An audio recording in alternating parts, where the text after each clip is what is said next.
Hello, it's me again. Hope you're well. Another video, another big question. I've put my email address in the description this week, so if you have any questions that you would like us to do in future videos, then do let me know. Otherwise, we'll just get into it.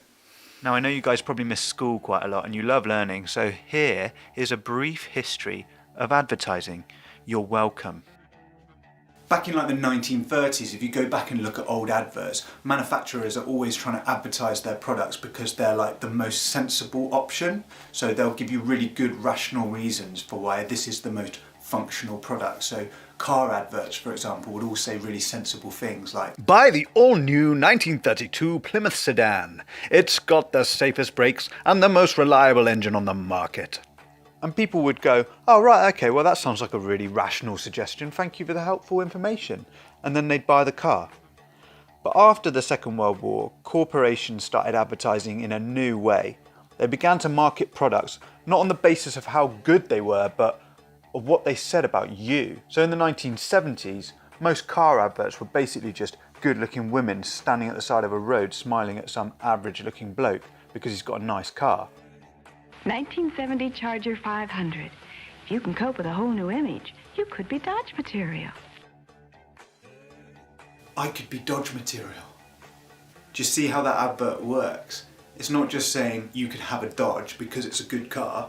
It's saying you could be the type of person who drives a Dodge. Advertising like that is basically playing on our deepest fears and our deepest longings. It's saying don't worry if you're not likable or attractive or interesting, because if you buy this car or these jeans or if you wallpaper your bedroom in this way, then you will be. And so many of us, myself included, we project to the world this kind of false self, a self that's based on what we wear or how we talk or how we look, and it's not actually based on how we really feel when no one's looking. Okay, so maybe you're not that influenced by 1970s car adverts, but what are you influenced by? And do you ever feel a pressure to be something that you're not? Pause the video and discuss.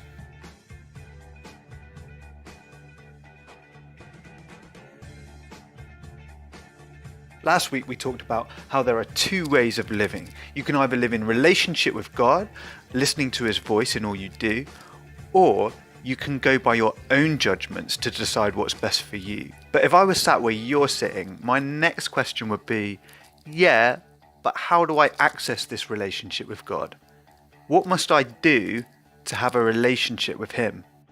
And that is our question of the week. Now, luckily for us, someone asked Jesus this exact question, which means It's Bible time. Okay.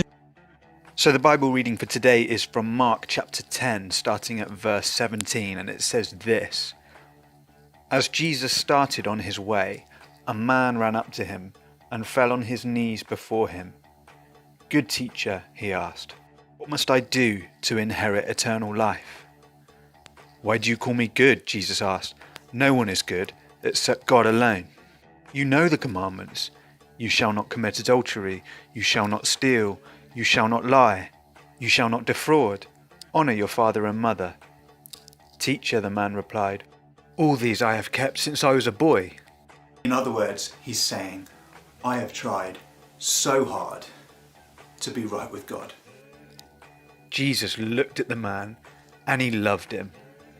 "One thing you lack," he said. "Go, sell everything you have and give it to the poor, and you will have treasure in heaven. Then come and follow me." At this, the man's face fell. He went away sad because he had great wealth. Jesus sees a man kneeling in the dust before him who is desperate to know God, who has done all the right things, kept all of the commandments, but there's one thing that he's lacking, and that's that he's hooked on money. It's the only way he knows how to measure his own worth, his own productivity, his own value, is how many pounds and pennies are in the bank. Now Jesus could look at him and go, "You prat, it's not about money, life is not about money." But he doesn't. He looks into the foolishness of that and the greed of that, and he loves him, he has compassion on him. Jesus says, "Look mate, why don't you just let your grip on wealth go? It is ruling your life.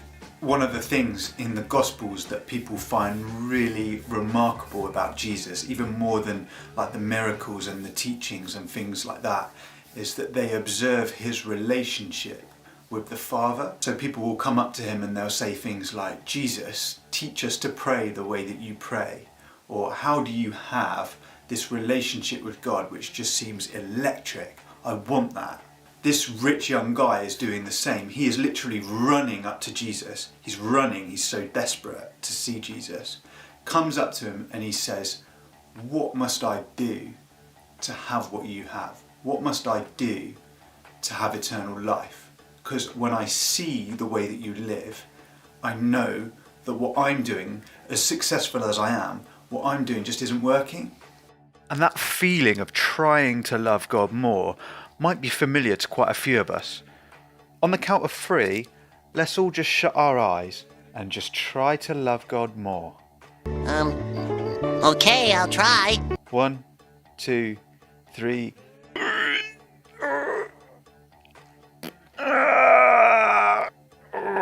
It's no good. Our question of the week is, what can I do to have a relationship with God?